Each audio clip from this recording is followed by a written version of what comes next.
This ain't advice. I'm not your advisor. And as they say in the biz, slap that subscribe button. We're only about 100,000 away from a million. We're almost there.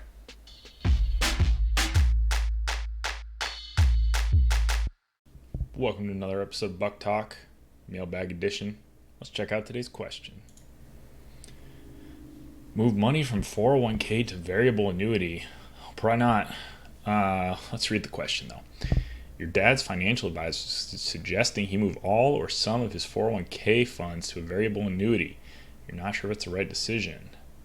It's interesting that you're talking about it with your dad. That's good you have that kind of relationship. Your dad's 62 and supposedly employer's 401k plan allows him to roll it over with no penalty since he's 50. Currently has 401k in retirement 2025 investment. The annuity that the advisor is suggesting is a guaranteed minimum income benefit annuity. Man, no, I'm not a fan. Although if the market keeps going down, it would work out. Maybe you should have done it a month ago. Your dad doesn't really see a need to pull any money out for income for the next 10 years. Any advice?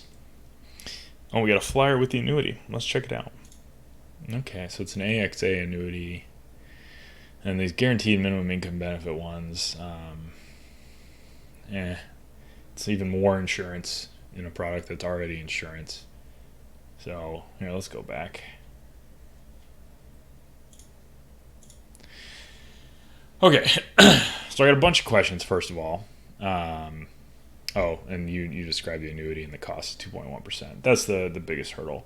And I have a whole bunch of questions like, is it what he's suggesting that you open a traditional IRA or your dad open a traditional IRA and then roll this money in and then purchase the annuity inside of the IRA, which buying an annuity inside of an IRA doesn't usually make any sense because part of the benefit of an annuity is that it grows tax-free and you only pay taxes on it once you start pulling it out.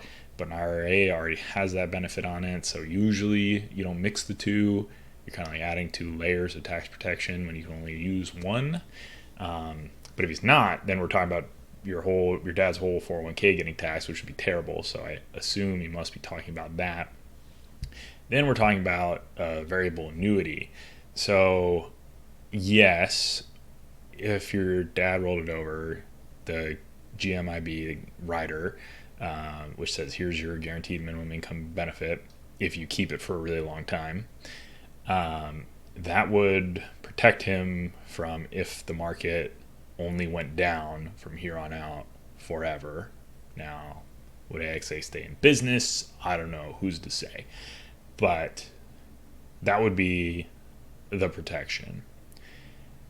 Generally speaking, investing in a variable annuity sucks. The reason is you're paying those 2% expense ratios. And what you could do instead, let's say you knew your dad actually wanted an annuity. When he turns 70, he's going to want one. He can just invest the money himself however he wants, and it'd be pretty conservative right now if it's in a 2025 retirement fund. And then not paying those 2% of your expenses.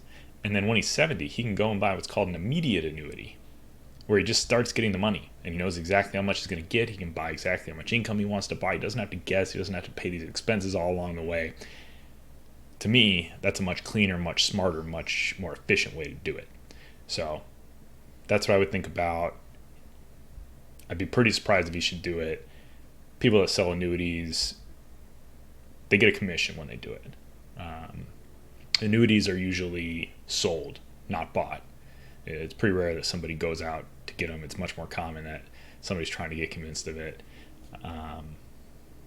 Maybe your dad should look at getting a fiduciary financial advisor, although obviously I'm a little biased, but something to think about.